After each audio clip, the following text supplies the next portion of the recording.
आज की क्लास जो बहुत ही महत्वपूर्ण क्लास है, काफी दिनों बाद हम आप लोगों के समक्ष एक वीडियो अपलोड कर रहे हैं। देखेंगे कि आप लोगों का रिएक्शन क्या रहता है।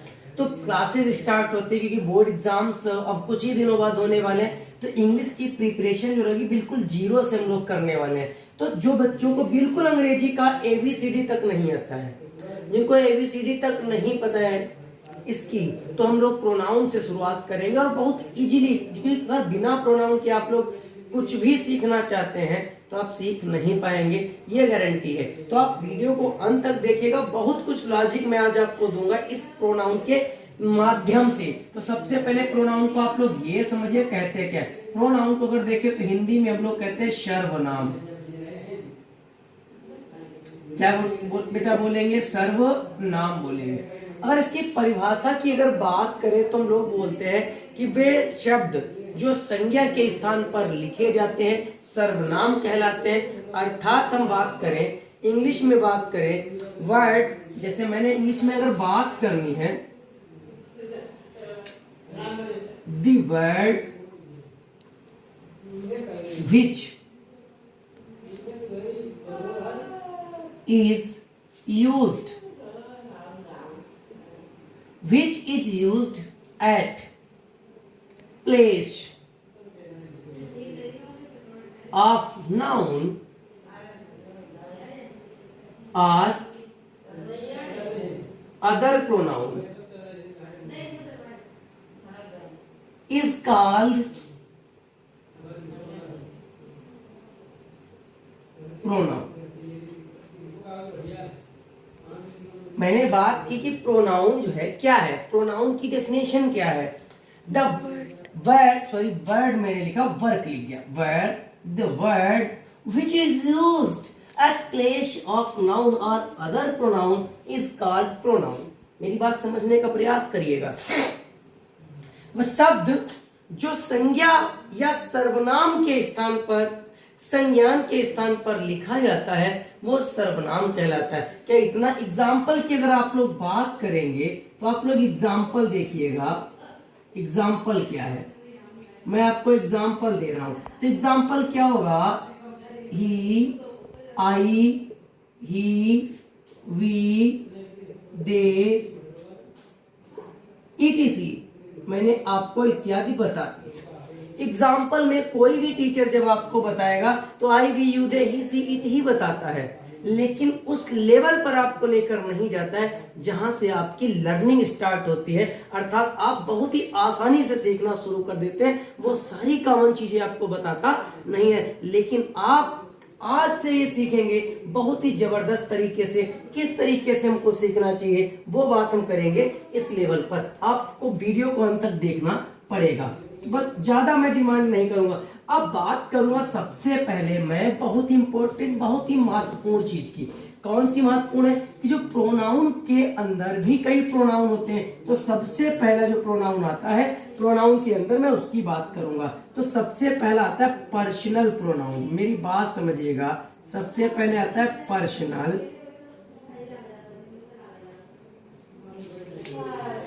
प्रोनाउन आता है। थोड़ा विशेष ध्यान दीजिएगा आप लोग।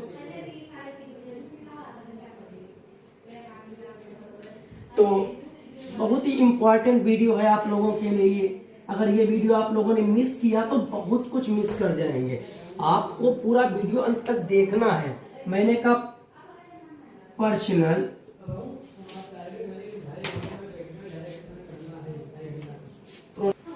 तो पर्सनल प्रोनाउन को आज हम लोग इसको क्लियर करने वाले हैं। पर्सनल प्रोनाउन को हम लोग क्लियर करेंगे, इसको क्लियर करेंगे हम लोग। पर्सनल प्रोनाउन को क्लियर करेंगे। पर्सनल प्रोनाउन की अगर बात करें तो इसको हिंदी में कहते हैं व्यक्तिगत सर्वनाम। अब व्यक्तिगत सर्वनाम की अगर बात करें तो बहुत ही महत्वपूर्ण टॉपिक है ये।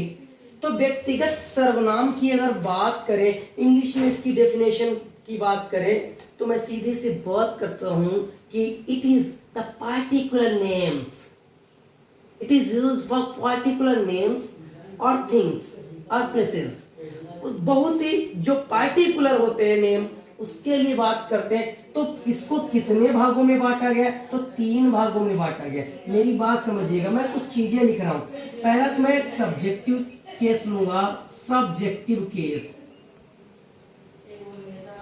कैमरा में थोड़ा जूम करके भी दिखाते रहिएगा। Objective case, objective case. उसके बाद मैं लूंगा एडजेक्टिव पजेसिव, एडजेक्टिव पजेसिव।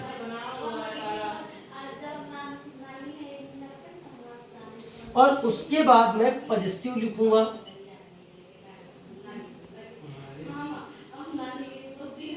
और इसके बाद भी मैं एक चीज लिखूंगा लास्ट में, वो आप लोग क्लियर करिएगा।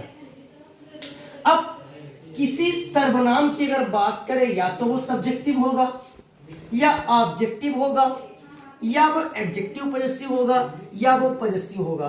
प्रोनाउन जो है, यानी जब कोई हम प्रोनाउन की बात करते हैं, 1 2 3 4 यहां तक होगा, या और भी मैं बात करूं तो वो हो सकता है। ये आप लोगों को विशेष ध्यान देना पड़ेगा।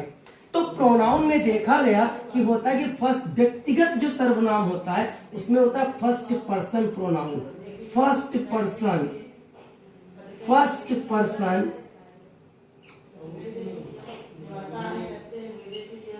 फर्स्ट पर्सन प्रोनाउन जो होता है उसमें 2 को रखा गया है। किसको किसको रखा गया? ध्यान से देखिएगा, आई और वी को। फर्स्ट पर्सन यानी उत्तम पुरुष में रखा गया है आई और वी को। आई को जहां पर हम लोग बोलते हैं मैं या मैंने। मेरी बात समझिएगा, जहां पे सब्जेक्टिव केस में मैंने क्या बताया, आई को बोलेंगे मैं या मैंने, उसी तरीके से वी को बोलेंगे हम या हमने। ध्यान से देखिएगा, ये आई और वी फर्स्ट पर्सन प्रोनाउन है, और फर्स्ट पर्सन प्रोनाउन में आई और वी दोनों सब्जेक्टिव है। आई और वी सब्जेक्टिव है। उसी तरीके से आई का जो ऑब्जेक्टिव होगा वो होगा मी, और इसका हिंदी होगा मुझे। याद रखिएगा, मैं भी इसका रिवीजन कराने वाला हूं। वही हम की अगर बात करें तो हम को बोलेंगे अस, और यहाँ पर हम बात करेंगे हिंदी में तो बोलेंगे हमें। बहुत इंपॉर्टेंट फैक्ट है ये। एडजेक्टिव पजेसिव की अगर हम बात करें तो यहाँ पर बोलेंगे माई, और माई के बाद यहाँ पर पजेसिव की बात करेंगे तो यहाँ पर हो जाएगा माइन। क्या हो जाएगा बेटा? माइन हो जाएगा। तो 2 चीजें, अस का जो एडजेक्टिव पजेसिव होगा वो अवर होगा, और यहाँ पर अवर्स हो जाएगा पजेसिव। ये बात बहुत ही महत्वपूर्ण बातें हैं। तो यहाँ पर माई को हम लोग क्या बोलेंगे? मेरा बोल सकते हैं, मेरी बोल सकते हैं, मेरे बोल सकते हैं। सेम यहाँ पर इसका मतलब वही होता है, इसका मतलब भी मेरा ही होता है। जैसे इसका मतलब होगा हमारा, हमारी या हमारे। उसी तरीके से अवर्स का मतलब भी होता है हमारा, हमारी, हमारे। क्या इतना आप लोग समझ पाए? लेकिन इसका यूज कहां पे करते हैं? मैं एग्जांपल के थ्रू मैं इन चीजों को आपको समझाऊंगा। सेकंड पर्सन, थर्ड पर्सन के आपको वीडियो मिलते रहेंगे। पहले जितना मैंने लिखा है क्या उसको मैं सीख लूं या नहीं सीख लूं? दूसरी चीज मैं क्यों सिखाने का प्रयास कर रहा हूं कि आप लोग 0 से सीखिए, और आपको अंग्रेजी कठिन लगनी नहीं चाहिए। जो मैंने टॉपिक दिया है बहुत ही आसानी से मैं सिखाने का प्रयास करता हूं। देखिएगा, ये जो ऑब्जेक्टिव है कभी कभी ऐसा काम करेगा, लिखा होगा मुझे, लेकिन ये सब्जेक्ट का काम करेगा। जब ये सब्जेक्ट का काम करेगा तो वहां पर हम आई लिखेंगे। मेरी बात ध्यान से सुनिएगा, मैंने क्या, मुझे को मैंने मी। अब 2 चीजें आपको, मैंने कोई वर्ब हो, दुनिया की कोई भी फिनिट वर्ब हो, जैसे मैंने मान लिया टीच, मैं पढ़ा रहा हूं बेटा, मैंने लिखा टीच। ध्यान से देखो, मैंने वर्ब लिखी, मैंने वर्ब लिखी, क्या लिखा मैंने? टीच। टीच एक वर्ब है मेरे लिए, ये एक वर्ब है। और एक चीज आप लोग जान लीजिए, एक चीज आप लोग जान लीजिए, प्रत्येक क्रिया का एक सब्जेक्ट होता है। प्रत्येक क्रिया का एक सब्जेक्ट होता है। यानी सब्जेक्ट की बात करें तो यहाँ पर एक सब्जेक्ट आएगा, यानी सब्जेक्ट एक चेयर है। आप लोग ये समझिए, सब्जेक्ट एक चेयर है, यानी प्रत्येक वर्ब यानी क्रिया का एक सब्जेक्ट होता है। तो प्रत्येक क्रिया का जब एक सब्जेक्ट होता है तो सब्जेक्ट की जगह पे नहीं, पढ़ाने का काम यहाँ पर पढ़ाने का हो रहा है। मैं अगर बात करूं तो मैं पढ़ाता हूं ना, तो मैं टीच की बात कर रहा हूं। टीच एक क्रिया है, लेकिन इसको कर कौन रहा है, इसको कर कौन रहा है। अगर आप लोग बात करें तो देखें, तो मैंने कहा कि निकेत काम कर रहे हैं, निकेत सर काम कर रहे हैं। मैंने कहा निकेत, जैसे मैंने निकेत सर की बात की, जैसे मैंने काम कौन कर रहा है, निकेत कर रहे हैं। तो निकेत एक नाम है, नाम है तो इसका मतलब ये नाउन है, नाम है तो इसका मतलब क्या हुआ, नाउन है। अगर बात करें आप लोग मेरा नाम नहीं जानते हो, इन केस आप नाम नहीं जानते हो, तो आप नाम नहीं कहोगे, तो बोलोगे वह पढ़ाता है, वह। निकेत की जगह पे आप वह शब्द का प्रयोग कर दोगे। यानी अगर मुझसे पूछोगे तो मैं बोलूंगा मैं पढ़ा रहा हूं, यानी मैं यहाँ पर आई का यूज कर लूंगा। यानी क्रिया का जो सब्जेक्ट होगा, सब्जेक्ट की कुर्सी पर या तो कोई नाम अर्थात जिसको हम नाउन कहते हैं, या प्रोनाउन। इस सब्जेक्ट का स्थान या तो नाउन लेगा या प्रोनाउन लेगा। छोटा सा कॉन्सेप्ट ही समझना है, फिर तो ये बहुत आसान हो जाएगी। किसी भी क्रिया के सब्जेक्ट के रूप में दो चीजें हो सकती हैं, या हो सकता है नाउन या होगा प्रोनाउन, या होगा नाउन या होगा प्रोनाउन। उसी तरीके से पढ़ाते हैं भाई, निकेत पढ़ा रहे हैं, तो अब पढ़ाते हैं तो किसी न किसी को तो पढ़ा रहे हैं। अब मान लो निकेत आपको पढ़ाते हैं, तो मैंने लिखा यू। यू क्या है, आप बोलोगे प्रोनाउन है सर, प्रोनाउन। अच्छा, मैंने बोला मैं अमन, ये प्रोनाउन नहीं, मैं अमन को पढ़ाता हूं, तो मैंने लिखा यहाँ पर अमन। तो ध्यान से देखिए, यानी प्रत्येक क्रिया का एक सब्जेक्ट होता है, सब्जेक्ट के रूप में या तो नाउन होगा या प्रोनाउन होगा। उसी तरीके से प्रत्येक क्रिया का एक ऑब्जेक्ट होता है, अर्थात कर्म होता है। कर्म के स्थान पर या तो नाउन होगा या प्रोनाउन होगा, या नाउन होगा या प्रोनाउन होगा। क्या इतना कॉन्सेप्ट आप समझ पाए? तो अब बहुत ही आसानी से अब आप इन चीजों को समझने का प्रयास करिएगा। देखिएगा, मैं इन चीजों को समझाने का, मैं इन दोनों से एडजेक्टिव पजेसिव और पजेसिव से समझाने का प्रयास करूंगा। देखिएगा, जैसे मैंने बोला यह मेरा घर है, यह मेरा घर है, मैंने बोला यह मेरा घर है। इसको मुझे इंग्लिश में ट्रांसलेट करना है, तो ध्यान से देखेंगे, ये मेरा शब्द जो है क्या, मेरा शब्द है। इस सेंटेंस में अगर बात करें तो मेरा के बाद ये नाउन आ गया है, घर, घर नाउन है। मेरा के तुरंत बाद नाउन आया है, तो इसका मतलब ये एडजेक्टिव पजेसिव है, और ये दोनों एक साथ में लिखे जाएंगे, ये दोनों एक साथ में लिखे जाएंगे। मेरा हो, यानी बचा कौन, यह अकेला बच गया, तो मैं इसके लिए क्या लिखूंगा, दिस, और फिर लगाऊंगा इज। और मेरा घर को बोलूंगे तो माई, घर को बोलोगे होम, बन गया। This is my home, this is my home. मैं कह सकता हूं यह हमारा कमरा है। मैंने क्या लिखा, यह हमारा कमरा है। फिर देखेंगे, हमारा तो शब्द मिल गया, हमारा के बाद आपको नाउन मिल गया, तो इसका मतलब ये एडजेक्टिव पजेसिव है, तो ये दोनों साथ में लिखे जाएंगे। बचा क्या, यह, तो आप लोग क्या बोलोगे, दिस इज। और हमारा कमरा को बोलेंगे अवर रूम। क्या इतना कर पाएंगे आप लोग, दिस इज अवर रूम। अब इसको अगर तो पजेसिव होता तो हम कैसे करते, ये बात बहुत ही महत्वपूर्ण है। अब इन सेंटेंसों को तुरंत चेंज करते हैं, जैसे यह घर मेरा है, यह घर मेरा है। यहां बात करूंगा, यह गांव हमारा है। ध्यान से देखिएगा, इन दोनों सेंटेंसों में आया तो पजेसिव है, या एडजेक्टिव पजेसिव या पजेसिव। तो ध्यान से देखेंगे, हमारा के बाद कोई नाउन नहीं है, मेरा के बाद कोई नाउन नहीं है, तो कहने का तात्पर्य पजेसिव हो गया। क्या हो गया बेटा, पजेसिव हो गया, ये पजेसिव हो गया। तो कैसे बनाएंगे इसको, इंग्लिश में कैसे करें, तो जब पजेसिव आएगा तो पजेसिव के जो पहले लिखा होगा ना प्रोनाउन और नाउन मिला के लिखेंगे। तो यह गांव, तो मैं लिखूंगा this village, this village is. और हमारा की पजेसिव लिखेंगे तो हो जाएगा अवर्स, यानी ये ऑब्जेक्ट के रूप में प्रयोग किया गया। यहां पर मैंने देखा था, यहां भी ऑब्जेक्ट के रूप में, यहां भी ऑब्जेक्ट के रूप में, यहां भी ऑब्जेक्ट के रूप में। उसी तरीके से यह घर मेरा है, यह घर मेरा है, तो मेरा के बाद कोई नाउन नहीं है, तो यह घर एक साथ में लिखोगे।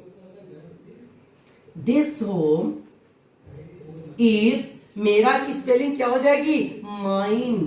क्या लिखोगे आप लोग? माइन।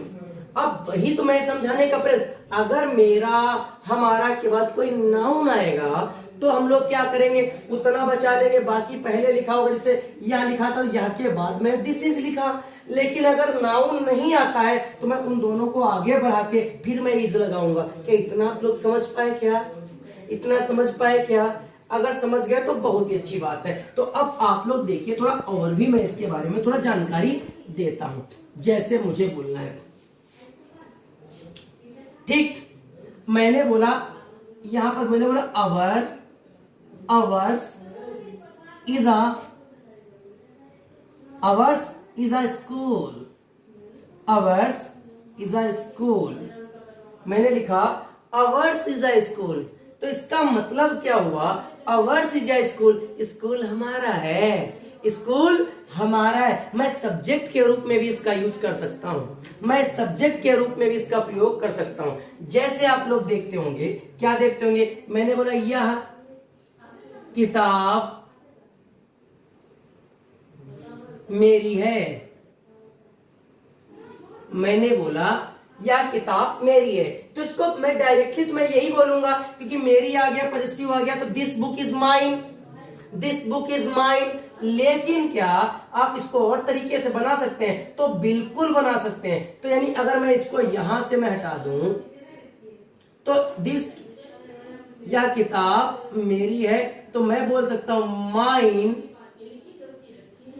Is a book. मैंने क्या बोला? Mine is a book. और मैं क्या कर सकता हूं? हियर से भी बना सकता हूं, here is my book, here is my book. मैं यह को हियर से भी दिखा सकता हूं। क्या इतना आप लोग समझ पाए? अब आप लोग सोच रहे होंगे कि सर बहुत आगे बढ़ा रहे हैं, लेकिन सुनिएगा, अब ये मैंने आपको एडजेक्टिव, पजेसिव और पजेसिव के बारे में बताया। अब सब्जेक्टिव ऑब्जेक्टिव क्लियर समझिएगा। अभी मजेदार चीज समझाने वाला हूं। मैंने बोला मेरे पास एक कुत्ता है, ध्यान से देखिएगा। मैंने लिखा क्या? मेरे पास एक कुत्ता है। अब आप लोग सोचोगे कुत्ता है, यहां पर मेरे की स्पेलिंग क्या होगी? ध्यान से देखिएगा, मेरा, मेरी, मेरे की या की माई होगी या तो माइन होगी, लेकिन यहां पर नहीं होगी। समझिएगा क्यों? मेरे पास एक कुत्ता है, कहने वाला मैं हूं, मैं कह रहा हूं, मैं कहने वाला हूं, मैं कह रहा हूं मेरे पास कुत्ता है। यानी यहां पर मेरे जो शब्द है, कहने वाला खुद कह रहा है, तो यहां पर, यहां पे आई सब्जेक्ट का काम कर रहा है, खुद कह रहा है, तो आई के साथ आएगा आई हैव अ डॉग। मैंने क्या बोला? I have a dog. जैसे मैंने कहा हमारे पास, हमारे पास एक गाड़ी है, हमारे पास एक गाड़ी है। तो बात करें हमारे पास, कहने वाला मैं खुद हूं, तो क्या मैं बोलूंगा? वी हैव, क्योंकि सब्जेक्ट के रूप में आ रहा है, तो हमारे की वी होगी, हैव अ कार। क्या इतना आप लोग समझ पाए? अगर मैं सब्जेक्ट के रूप में, इसका मतलब कोई भी हो, एग्जाम्पल, जैसे मैंने कहा मुझे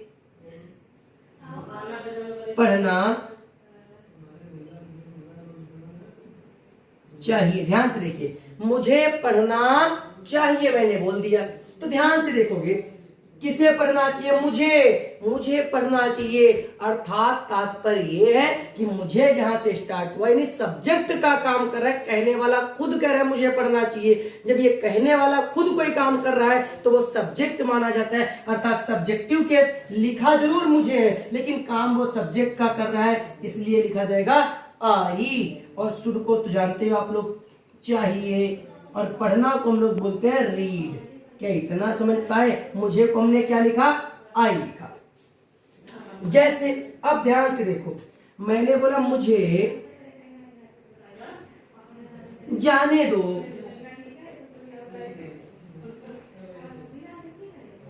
ध्यान से देखो, मुझे जाने दो, मैं किसी पर आश्रित हूं, मुझे जाने दो, मुझे जाना है।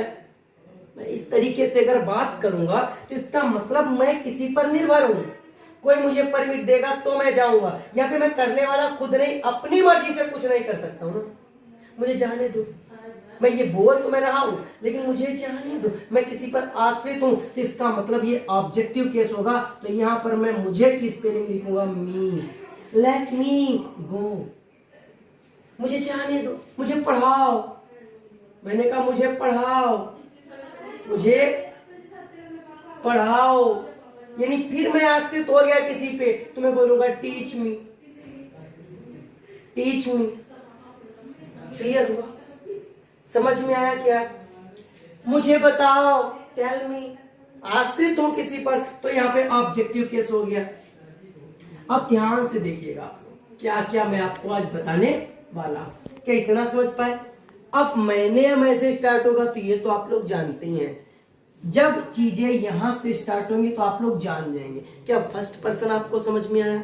सेकेंड पर्सन और थर्ड पर्सन जब बताऊंगा उसके बाद ट्रांसलेशन आपको बहुत ही आसान लगेंगे। तो देखना मत भूलिएगा अगला वीडियो।